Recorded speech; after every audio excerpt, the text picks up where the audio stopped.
الرحيم. نحن الآن موجودين في مصر من أجل إعداد قافلة من المواد الغذائية والمستهلكات الطبية. تجمع سهام يعمل بكل ما يملك من قوة من أجل منع انهيار القطاع الغذائي والصحي في قطاع غزة. تجمع سهام يعمل ليل نهار في قطاع غزة من أجل مساعدة الناس المكلومين في قطاع غزة. نشكر كل الجهود المبذولة من أجل إعداد هذه القافلة، وجزاكم الله كل خير وبارك الله فيكم، والسلام عليكم ورحمة الله وبركاته.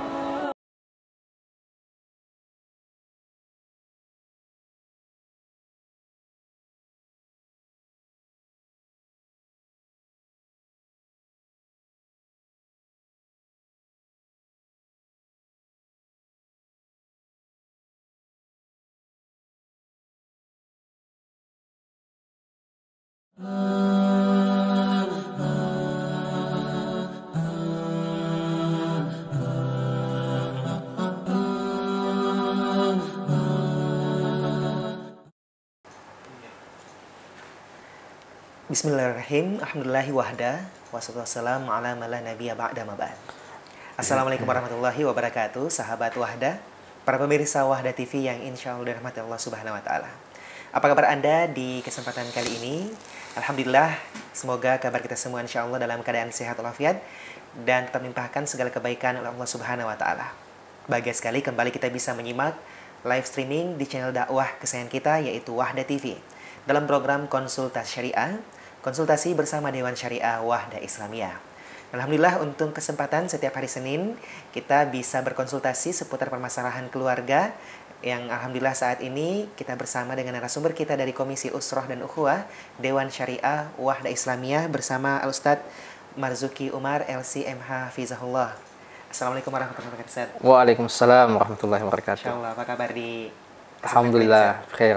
Meskipun hujan, tapi alhamdulillah semua bisa berjalan dengan baik. Alhamdulillah. Ustaz Zul, gimana kabarnya? Alhamdulillah, Ustaz, sehat. Dan alhamdulillah. Kru di studio juga demikian. Alhamdulillah. Alhamdulillah. Dan untuk sahabat Wahda dimanapun Anda berada, insya Allah pada kesempatan kali ini kita bisa berkonsultasi, dan sebelum berkonsultasi kita bisa menyimak materi pengantar dari narasumber kita. Tema yang menarik yang kita bahas pada kesempatan kali ini yaitu tentang laki-laki yang harus menjadi suami idaman. Nah, ini yang akan kita dengarkan sebelum kita memasuki sesi tanya jawab atau konsultasi kita.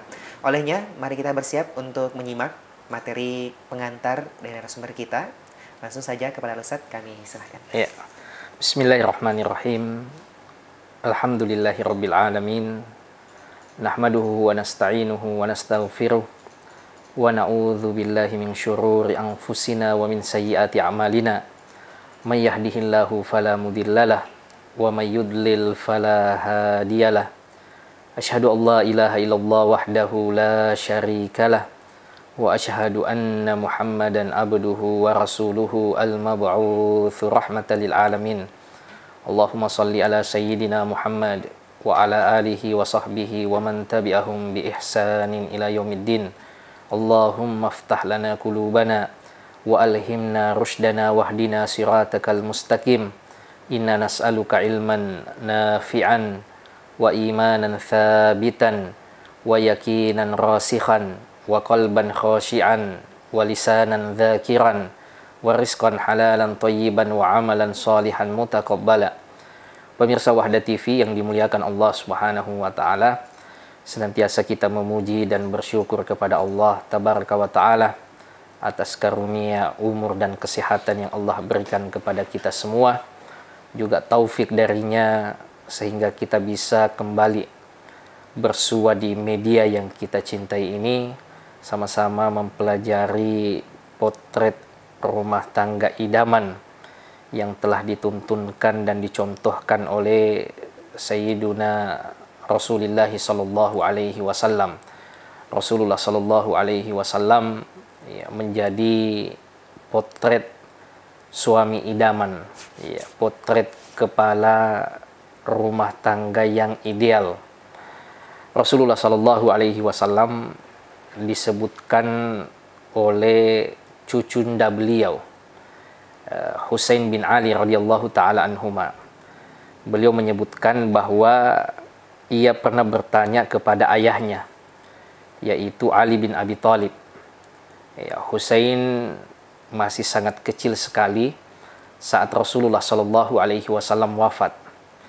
Maka Husain bertanya kepada Ali bin Abi Thalib tentang bagaimana Rasulullah Shallallahu Alaihi Wasallam saat beliau di dalam rumah. Apa yang biasa beliau lakukan, bagaimana beliau mengatur aktivitasnya di dalam rumah. Maka Husain menyebutkan bahwa ayahnya yaitu Ali bin Abi Thalib menjelaskan bahwa Rasulullah Shallallahu Alaihi Wasallam kalau di dalam rumah itu membagi dengan sangat rapi waktu beliau. Juz'an lillahi ta'ala, ada bagian beliau kalau di rumah itu untuk beribadah kepada Allah Subhanahu wa ta'ala. Juz'an li ahli, sebagian waktu beliau memang dikhususkan kalau di rumah itu untuk keluarga. Juz'an li nafsi, sebagian waktu beliau untuk diri beliau sendiri. Ya, dan sebagiannya lagi yang tersisa adalah untuk menerima tamunya dari kalangan sahabat maupun orang yang berkepentingan dan berurusan dengan Rasulullah Shallallahu Alaihi Wasallam. Ini konsep hidup yang luar biasa, ya, yang dipraktekkan oleh Rasulullah Shallallahu Alaihi Wasallam dan diajarkan kepada sahabatnya juga kepada kita semua umatnya. Bagaimana dalam hidup itu kita memegang prinsip berimbang, ya, konsep hidup yang tawazun. Saat kita di rumah, ya, di rumah itu bukan sekedar tempat untuk makan dan istirahat saja, tempat untuk berteduh, ya, tapi bagaimana kita menciptakan rumah kita dan keluarga kita sebagai tempat yang betul-betul mengkondisikan kita bahagia dunia dan akhirat. Seperti yang disebutkan oleh Husain tadi, sebagaimana informasi yang ia dapatkan dari ayah beliau Ali bin Abi Thalib, bahwa Rasulullah Shallallahu Alaihi Wasallam itu membagi dengan baik waktunya, aktivitasnya beliau di rumahnya. Ada waktu juz'an lillah, ada waktu untuk Allah Subhanahu wa ta'ala. Ya, dan rumah kita, ya, seharusnya juga menjadi sebagai rumah ibadah bagi kita. Bukan sekedar sebagai tempat tidur, tempat istirahat, tempat makan, kalau capek, ya, kemudian baru balik ke rumah. Rumah seharusnya juga menjadi tempat ibadah bagi kita. Makanya kata Rasulullah Shallallahu Alaihi Wasallam, la taj'alu buyutakum qubura. Jangan kalian jadikan rumah-rumah kalian itu seperti kuburan. Kuburan itu bagaimana jamaah sekalian, pemirsa sekalian yang dimuliakan Allah Subhanahu wa taala? Ya, kuburan itu tidak ada suara, sunyi, tidak ada aktivitas, maka jangan jadikan rumah kita seperti itu. Ya, sepi dari, ya, suara dan aktivitas yang positif tentu saja. Ya, seharusnya rumah kita itu ramai dengan suara orang tilawah, ramai dengan suara orang sholat, ramai dengan suara orang saling menasihati. Makanya Rasulullah Shallallahu Alaihi Wasallam pernah ditanya oleh sahabatnya, bagaimana sholatku yang kadang saya lakukan di rumah, kadang saya lakukan di masjid. Ya, lalu Rasulullah Shallallahu Alaihi Wasallam menyebutkan, engkau tahu sendiri bagaimana dekatnya rumahku dengan masjid. Ya, rumahnya Rasulullah Shallallahu Alaihi Wasallam dengan masjid itu berdempetan langsung. Ya, rumahnya beliau adalah tempat beliau dimakamkan sekarang. Ya, sementara masjid di masa beliau adalah Raudhah Syarifah yang kita kenal sekarang.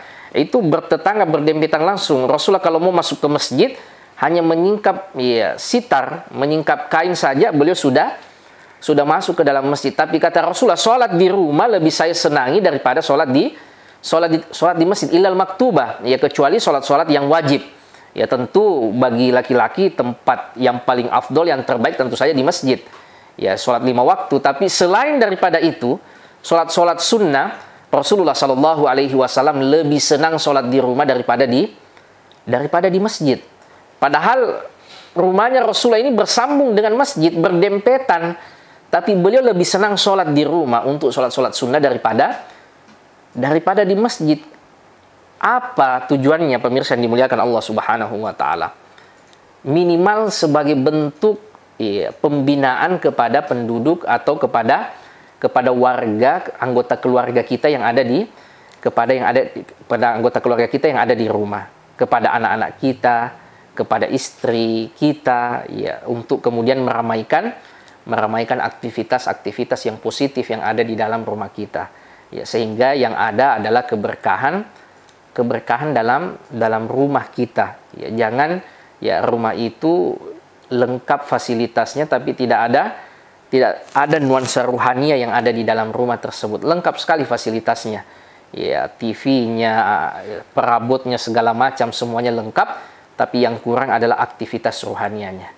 Tidak ada orang yang membuka mushaf, tidak ada orang yang sholat, tidak ada orang yang belajar mengaji, tidak ada suara orang ya saling menasihati di atas kesabaran dan di atas kebenaran. Ya, yang seharusnya rumah itu sebagaimana tadi disebutkan oleh Husain dan ayah beliau Ali bin Abi Thalib, Rasulullah Shallallahu Alaihi Wasallam itu memberikan waktu khusus kalau di rumah itu waktu untuk ibadah. Waktunya sholat malam, beliau sholat malam, ya beliau sholat duha dan yang bahkan ya sholat sunnah rawatib Rasulullah Shallallahu Alaihi Wasallam itu beliau lakukan di rumah, ya tegakkan di rumah. Beliau selesai sholat rawatib baru masuk ke dalam masjid. Ya kemudian langsung mengambil posisi imam dan sahabat, ya sudah paham, ya Bilal langsung kemudian qomat. Ya ini bagaimana kita menciptakan rumah kita sekaligus menjadi rumah ibadah. Tempat kita beribadah bukan sekedar tempat istirahat, bukan sekedar tempat makan, minum serta tidur, tapi rumah kita juga sekaligus menjadi tempat ibadah. Kemudian yang kedua kata Husain, juz'an li ahli. Rasulullah Shallallahu Alaihi Wasallam itu juga menyisihkan waktunya kalau di rumah khusus untuk keluarga beliau. Ya, terutama bagi kita orang urban, orang perkotaan, itu kadang-kala tidak ada waktunya di rumah sama keluarga. Ya, pergi ke kantor sebelum anak-anak bangun, ya sampai di rumah saat anak-anak semuanya sudah tidur. Ya, jadi aktivitas pekanan, ya hari-hari kerja, ya hampir-hampir tidak ada waktu untuk keluarga. Weekend pun, hari libur pun kadang-kala dipakai lagi untuk kerja, ya sehingga hampir tidak ada waktu sama sekali untuk keluarga kita. Ya padahal Rasulullah Shallallahu Alaihi Wasallam itu jauh lebih sibuk daripada kita semua, tetapi beliau tetap menyisihkan waktu untuk keluarga beliau. Rasulullah Shallallahu Alaihi Wasallam ya memiliki waktu-waktu khusus bagi keluarganya selama beliau tidak keluar dari kota Madinah. Ya kalau kita pelajari riwayat-riwayat yang ada, di pagi hari setelah beliau sholat sunnah, beliau menyapa istri-istrinya, kadang-kala beliau tanya sarapan, ataukah di waktu sore hari, ya setelah sholat asar, kalau tidak ada urusan yang penting dengan sahabat, itu waktu untuk istri-istri Rasulullah Shallallahu Alaihi Wasallam, yang kadang-kala semua istri-istri Rasulullah berkumpul di satu rumah untuk kemudian ya bersama dengan Rasulullah Shallallahu Alaihi Wasallam.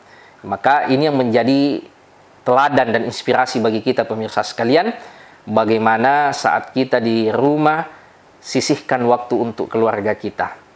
Ya, jangan sampai istri kita, anak-anak kita ingin cerita, ingin berbagi keluh dan kesah dengan kita, tetapi kita sama sekali tidak punya waktu untuk keluarga. Ya, jangan sampai ya kita berasumsi nantilah sama keluarga kalau pensiun. Ya, kalau nanti pensiun baru waktu untuk anak dan cucu serta istri. Ya, padahal anak kita ya syi'na am abaina, kita mau atau tidak mau, ada waktunya juga mereka akan keluar dari rumah. Ya, mereka juga akan melanjutkan kehidupannya, akan berkeluarga juga. Ya, ingin hidup mandiri, tidak lagi bersama dengan kita. Ya, sehingga anak-anak yang masih hidup bersama kita, tumbuh bersama kita, seharusnya ya kita manfaatkan untuk banyak bercerita dengan mereka, banyak ngobrol, memberikan waktu-waktu terbaik kita untuk keluarga kita. Ya, anak-anak kita tidak selamanya akan kecil seperti itu. Lihatlah bagaimana perguliran waktu yang sangat cepat sekali berlalu. Ya, tahu-tahu hari ini sudah tahun baru lagi. Ya, sudah tahun 2024. Ya, begitu cepat. Begitu juga dengan keluarga kita, anak kita yang kemarin SD, tahu-tahu ternyata sudah SMP, SMA, kuliah, dan ternyata sudah berkeluarga juga. Harus meninggalkan rumah, harus bertarung dengan hidupnya sendiri. Ya, padahal dulu saat ia tinggal bersama kita, kita tidak menyisihkan waktu, maka ya penyesalan selalu datang di akhir. Kadang kita sudah rindu dengan anak-anak, ya rindu ingin kumpul, tapi anak-anak kita sudah punya hidupnya sendiri. Ya, ia punya aktivitas, ia punya pekerjaan, ia punya tanggung jawab dengan keluarganya. Maka mumpung Ya, kita-kita yang masih dikaruniai oleh Allah Subhanahu wa taala kesempatan untuk bersama dengan keluarga, maka mari kita menyisihkan waktu untuk keluarga kita sebagaimana Rasulullah sallallahu alaihi wasallam juz'an li ahli. Beliau menyisihkan waktunya untuk keluarganya. Ya, Rasulullah sallallahu alaihi wasallam pernah menasihati sahabatnya Abu Darda radhiyallahu taala anhu. Ya, Abu Darda sahabat yang ahli ibadah, sahabat yang mulia. Siangnya dengan banyak berpuasa, ya malamnya dengan sholat malam. Ya, suatu waktu Salman datang berkunjung padanya. Ia mendapati istri dari Abu Darda sudah tidak perhatian dengan dirinya. Ya, maka istrinya mengatakan, ya, suami saya itu atau saudaramu itu Abu Darda itu sepertinya sudah tidak punya hasrat dengan dunia. Ya, tidak punya kecenderungan lagi dengan wanita, sibuk ibadah. Lalu Rasulullah Shallallahu Alaihi Wasallam keesokan harinya bersama dengan Salman itu menasihati Abu Darda bahwa Allah memiliki hak, keluarga memiliki hak, dan diri kita juga ini memiliki hak. Ya, tidak benar atas nama ibadah kemudian keluarga ditelantarkan. Apalagi kalau alasan kerja kemudian keluarga ditelantarkan. Padahal hampir semua tujuan kita itu bekerja meniti karir untuk membahagiakan keluarga. Alangkah ruginya kita, waktu kita yang sebenarnya untuk bekerja itu untuk membahagiakan keluarga justru tidak ada kita sisihkan untuk sekedar ngobrol dengan keluarga, memperhatikan mereka, curhatan mereka, cerita keluarga kita. Padahal mungkin itu jauh lebih berharga bagi keluarga kita dari materi yang kita hasilkan. Wa juz'an li nafsih. Ya, bukan juga hanya untuk keluarga saja saat kita di rumah atau untuk ibadah saja, kita juga harus memperhatikan diri kita. Ya, memperhatikan kesehatan kita, memperhatikan waktu istirahat kita, karena diri kita ini adalah amanah dari Allah Subhanahu wa taala. Waktunya tidur, ya tidur. Waktunya istirahat, dipakai untuk istirahat. Ya, karena kita ini manusia, daya kita terbatas. Kapan kita terlalu memaksa, maka yang ada justru adalah dampak buruk bagi kita. Begitulah Rasulullah kalau di rumah, kata Husain dan Ali. Ada waktu untuk Allah, ada waktu untuk keluarga, dan ada waktu untuk diri beliau sendiri. Ya, Rasulullah juga istirahat, Rasulullah juga makan dan minum, Rasulullah Shallallahu Alaihi Wasallam juga tidur. Kadang Rasulullah berpuasa, kadang juga Rasulullah tidak berpuasa. Ya, Rasulullah tidur dulu di awal malam, kemudian bangun sholat malam. Ya, maka apatah lagi dengan kita, pemirsa yang dimuliakan Allah Subhanahu Wa Taala. Ya, seharusnya kita memperhatikan kesehatan kita. Makanya segala hal yang bisa membahayakan diri, mencelakai diri sendiri, apalagi orang lain, itu tertolak dalam agama kita. La darar wala dirar. Tidak boleh kita mencelakai diri kita, apalagi mencelakai orang lain, karena fisik kita ini, raga kita ini adalah titipan amanah dari Allah Subhanahu wa taala yang harus kita jaga.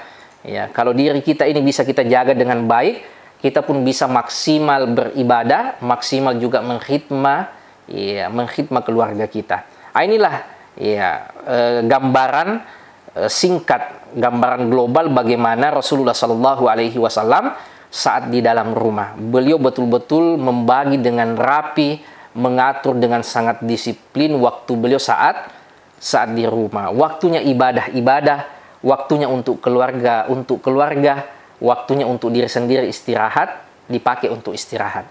Ya, jangan waktunya untuk istirahat masih diporsi lagi untuk kerja.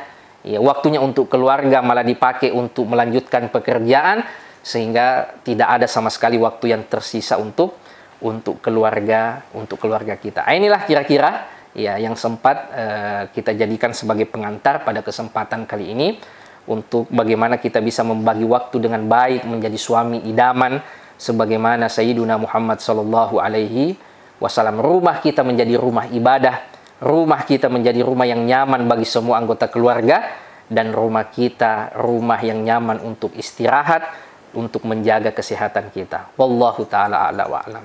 Ya. Baik, Masya Allah, terima kasih untuk materi yang dibawakan.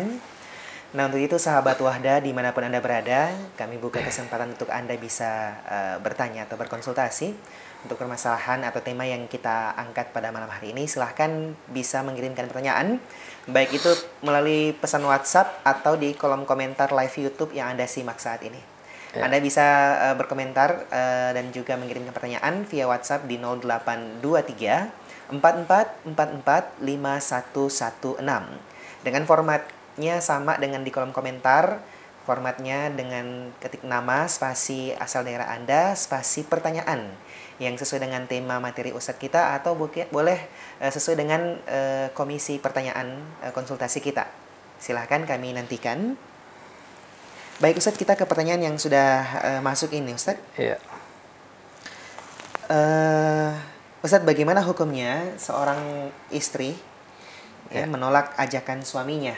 Ini menolak ajakannya dikarenakan alasan dia khawatir dengan janinnya, Ustaz. Ini bagaimana? Berarti lagi hamil ya ceritanya.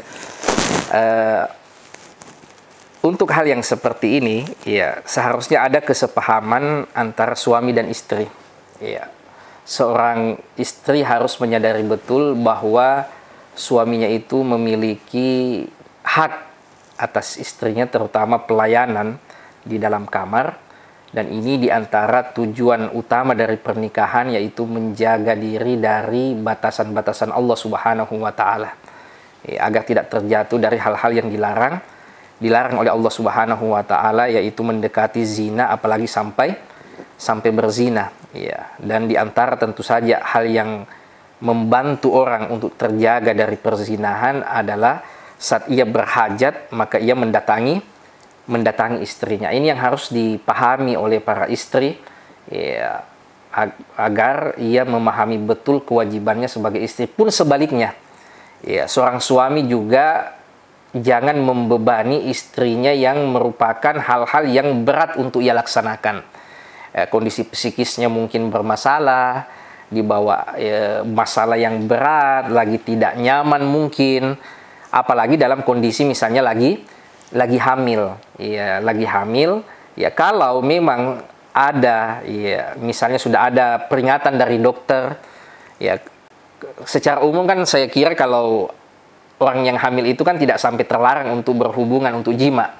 Tapi kalau sudah ada misalnya orang ahlul ikhtisas, orang yang ahli mengatakan sebaiknya dijaga, atau ada anjuran-anjuran tertentu dari dokter, maka kalau ia menolak dan sudah menyampaikan sama suaminya bahwa ada hal-hal yang harus dijaga, keselamatan janin maupun sang ibu sendiri, maka ini tidak sampai terjatuh dalam dosa. Ya, karena ada hal-hal yang harus ia jaga, yaitu janin yang ada dalam kandungannya. Ya, tapi kalau hanya rasa was-was saja, ya, dan itu sebenarnya hanya prasangka saja, maka ia juga harus menyadari dirinya sebagai seorang istri. Jadi secara kesimpulannya, bagaimana kedua belah pihak ini, ya, saling memahamilah kondisi. Ya, suami memahami kondisi istrinya, jangan-jangan memang istrinya lagi capek, apalagi kondisi lagi hamil. Dan sang istri juga harus menyadari bagaimana besarnya kebutuhan suami atas dirinya. Saya kira seperti itu. Ya, kalau memang ada anjuran dari dokter untuk misalnya menjaga hubungan intim agar tidak terlalu intens, ya, kuantitasnya, ya, itu tidak sampai berdosa tentu saja, karena ada keselamatan janin yang harus ia jaga, ya. Dan suami juga harus mengerti hal tersebut.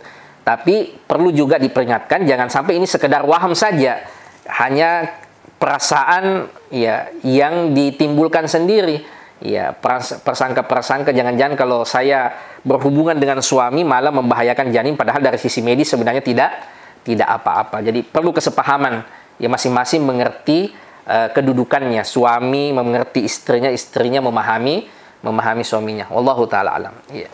Baik, terima kasih untuk jawabannya. Kita ke pertanyaan berikutnya. Ini pertanyaan dari seorang istri yang memiliki hubungan jarak jauh dengan suaminya, Ustaz. Oh iya. Iya, jadi suaminya ini bekerja di luar negeri. Tetapi qadarullah suaminya sakit di luar negeri, ya. Di luar negeri tempat suaminya bekerja. Iya. Dan dia butuh istrinya, Ustaz. Iya. Nah, bagaimana kemudian, apakah sang istri ini berdosa ketika dia melakukan perjalanan atau safar ke tempat suaminya ke luar negeri, ya? Kalau misalnya tanpa mahram begitu, Ustaz. Oh ya. Alhamdulillah wassalatu wassalamu ala Rasulillah. Bersafar tanpa mahram ini diantara permasalahan yang diperselisihkan oleh ulama kita. Ya, hal yang merupakan ya terjadi perbedaan pandangan di kalangan ulama, karena adanya hadis-hadis dari Rasulullah Shallallahu Alaihi Wasallam yang melarang wanita bersafar tanpa ditemani oleh mahramnya, seperti dalam riwayat Bukhari, la tusafir imra'atun, tidak boleh seorang wanita itu bersafar yang sampai 2 hari tanpa ditemani oleh suami atau dzu mahramin, ya tanpa ditemani oleh mahramnya. Untuk yang seperti ini, wallahu taala alam, apalagi kalau ada kebutuhan yang sangat mendesak, ada hal-hal yang darurat, apalagi ada hajat yang sangat untuk hal tersebut, kami pribadi melihat ia bisa mendahulukan kebutuhan suaminya. Apalagi suaminya dalam kondisi sakit di negeri yang asing, butuh dirawat oleh istrinya.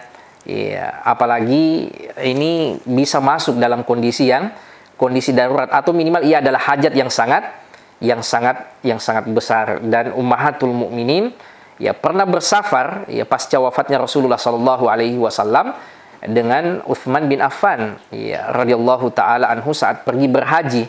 Ya, meskipun ini jadi pembahasan di kalangan ulama kita, ringkasnya ya merupakan perbedaan pendapat. Namun kalau dipandang ada hal yang darurat, ada hal yang merupakan hajat yang sangat besar untuk bersafar tapi tidak bisa ditemani oleh mahram, maka wallahu taala a'la wa alam, ya kami pribadi memandang hendaknya ia mendahulukan kebutuhan suaminya.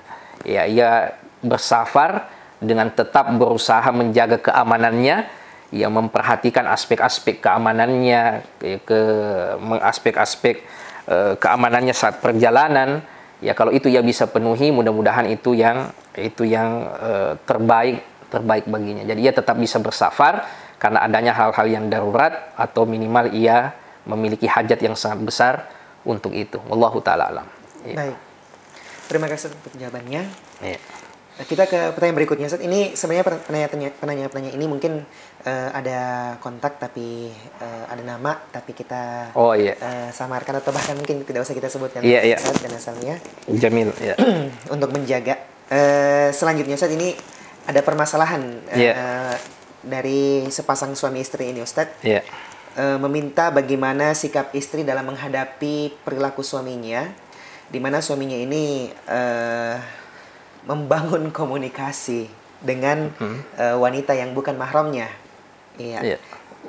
Wanita ini single parent, Ustaz. Iya. Dan dia ternyata selama berbulan-bulan bangun komunikasi, sampai bahkan katanya teleponan tengah malam berjam-jam begitu. Dalihnya suaminya, Ustadz, karena dia mau poligami. Iya, dia mau melakukan poligami dengan wanita tersebut. Suaminya ini sudah mengakui bahwa apa juga yang dilakukannya ini juga keliru. Bagaimana kemudian sikap istri dalam hal ini, Ustadz? Iya, alhamdulillah wassalatu wassalamu ala rasulillah wa ba'd. Ya.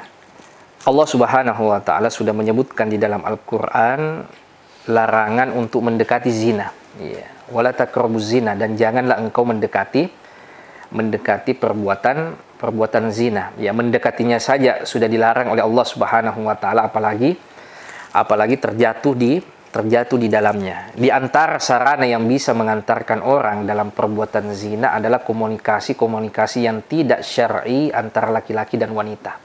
Apatah lagi sang suami yang sudah memiliki istri. Kenapa di dalam agama kita, pemirsa sekalian, dalam hukum Islam itu dibedakan antara laki-laki bujangan yang berzina dengan laki-laki yang sudah beristri lalu melakukan zina. Namanya zina muhsan. Itu hukuman yang berat. Kenapa? Karena rasa-rasanya tidak pantas lagi orang yang memiliki istri untuk, maaf dalam tanda kutip, terlalu nakal.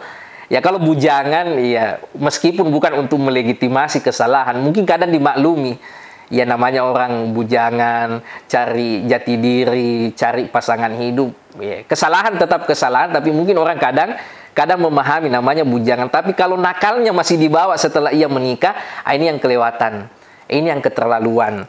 Karena apa yang ia harapkan pada wanita lain juga ia bisa dapatkan pada istrinya. Kalau ia mau poligami, silahkan. Ya, kalau misalnya syarat-syaratnya terpenuhi, memang bisa poligami, menempuh dengan jalan Jalan yang syar'i, ta'aruf dengan baik-baik dengan batasan-batasan yang telah Allah Subhanahu wa taala tentukan. Jangan justru membangun komunikasi-komunikasi yang tidak sehat, telepon berjam-jaman, tengah malam, dan istrinya tahu lagi. Ya, ini tentu saja hal-hal yang sangat disayangkan, apalagi orang yang sudah memiliki istri. Kita berakad dengan wali kita itu dengan akad yang sangat kuat. Ya, dan ini diantara pesan Rasulullah Sallallahu Alaihi Wasallam menjelang beliau wafat. Ya, pada saat beliau khutbah Arafah, Rasulullah Sallallahu Alaihi Wasallam mengingatkan para suami bahwa di pundak-pundak kita ini ada amanah yang sangat besar, yaitu istri-istri kita. Kita mengambil istri-istri kita dari walinya dengan nama Allah Subhanahu wa taala, dan amanah dari Allah Subhanahu wa taala dan walinya. Yeah. Wanita yang dibesarkan oleh orang tuanya, oleh walinya, kemudian kita datang yang bukan mungkin siapa-siapa, diterima baik-baik, diserahkan baik-baik karena nama Allah Subhanahu wa taala. Lalu setelah berjalan sekian tahun, lalu kemudian kita berbuat aniaya, membangun hubungan-hubungan gelap di belakang, komunikasi yang tidak syar'i, maka ini tentu saja sesuatu yang merupakan kesalahan yang sangat fatal, kesalahan yang sangat besar. Seperti yang kita sebutkan tadi, kalau bujangan yang belum beristri terjatuh dalam langkah-langkah yang bisa mengantarkan zina, itu kesalahan. Ya, tetapi kalau orang yang sudah beristri, ya, muhsan, punya istri, masih melakukan juga hal yang sama, maka itu tentu saja kesalahannya lebih berat. Maka kita perlu bertakwa kepada Allah Subhanahu wa taala bagi kita para suami, dan menjadi nasihat pribadi bagi kami pribadi dan kepada pemirsa sekalian, kepada para suami, bahwa ini adalah amanah dari Allah Subhanahu wa taala yang ada di pundak-pundak kita semua. Kita mengambil istri-istri kita dari para wali dengan nama Allah Subhanahu wa taala, maka setiap amanah ini pasti akan kita pertanggungjawabkan kelak. Maka kita sebagai seorang ayah, tentu kita tidak ingin anak kita kelak diperlakukan oleh menantu kita seperti itu. Apakah kita rela, ya, tatkala anak perempuan kita nanti dinikahi oleh seorang laki-laki, yang mana laki-laki ini juga ternyata membangun komunikasi dengan wanita lain? Tentu saja kita tidak rela, pemirsa yang dimuliakan Allah Subhanahu wa taala. Maka begitu juga wali dari istri kita, begitu juga dengan mertua kita. Ya, kita tentu saja ya harus menyadari hal-hal yang demikian. Ya, membangun hubungan-hubungan yang bisa mengantarkan kepada perzinahan itu tidak benar, adalah dosa, sesuatu yang dilarang di dalam agama kita. Tapi kalau yang melakukan itu orang yang sudah punya istri, maka tentu saja dosanya lebih besar, kesalahannya lebih besar lagi. Ya, kalau ingin betul-betul poligami, mampu untuk itu, memenuhi syarat untuk itu, maka silakan menempuh jalannya dengan jalan yang syar'i, dengan cara ta'aruf yang baik-baik, dengan cara yang telah ditetapkan di dalam agama kita, bukan dengan membangun komunikasi-komunikasi yang tidak sehat. Ya, teleponan malam-malam sampai tengah malam saat istrinya mungkin butuh terhadap suaminya, ya justru suaminya lebih asik ya teleponan berjam-jam dengan wanita yang belum halal baginya. Wallahu taala alam. Ya. Saya kira mungkin ya cukup. Ya. Baik. Insyaallah. Terima kasih untuk jawabannya. Dan sahabat Wahda, para pemirsa Wahda TV yang insyaallah Allah Subhanahu wa taala, insyaallah menarik dan luar biasa apa yang kita simak, apa yang kita saksikan dalam perjumpaan kita di kesempatan kali ini. Untuk itu, ini akhir dari perjumpaan kita untuk episode kali ini, dan narasumber kita dari Dewan Syariah Wahda Islamiyah Al-Ustadz Marzuki Umar LC MH Hafizahullah. Kami mengucapkan terima kasih banyak untuk kesempatannya, Masya Allah. Jazakallah khairan wa jazakum. Iya. Wa jazakumullah khairan. Semoga Allah tetap menjaga kesehatan Ustaz. Amin amin ya Rabb. Dan kebaikan insyaallah. Amin ya Rabb. Dan insyaallah episode berikutnya kita bisa berjumpa kembali Ustaz. Insyaallah biiznillah. Insyaallah. Dan untuk sahabat Wahda dimanapun berada, tak lupa kami ucapkan terima kasih banyak yang sebesar-besarnya atas segala atensi dan partisipasinya. Mohon maaf atas kekurangan. Dan jangan lupa untuk senantiasa menyaksikan program Konsulta Syariah di channel kesayangan kita Wahda TV. Jangan lupa untuk like, share, komen, and subscribe-nya. Demikian kita tutup dengan doa kafaratul majelis. Subhanakallah bihamdika asyhadu an la ilaha illa anta astaghfiruka wa atubu ilaik. Wassalamualaikum warahmatullahi wabarakatuh. Waalaikumsalam.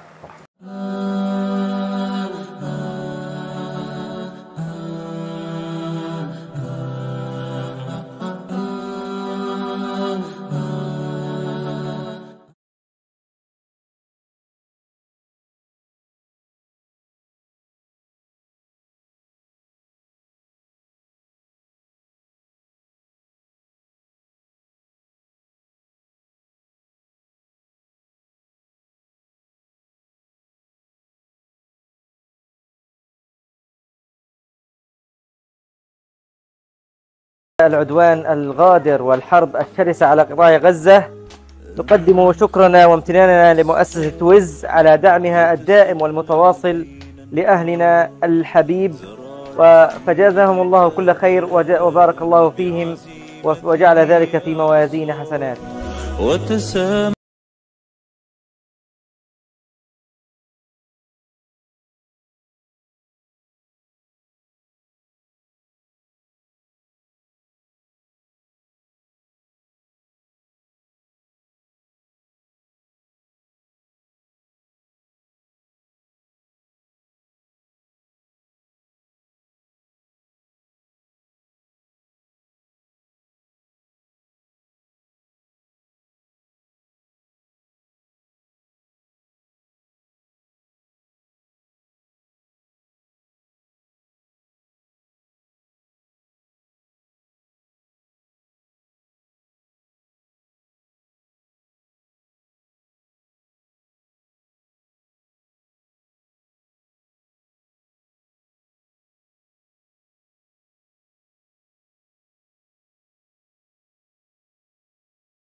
At Zaytuna College Refugees Center, we have the pleasure to thank our Indonesian brothers for their generous donation.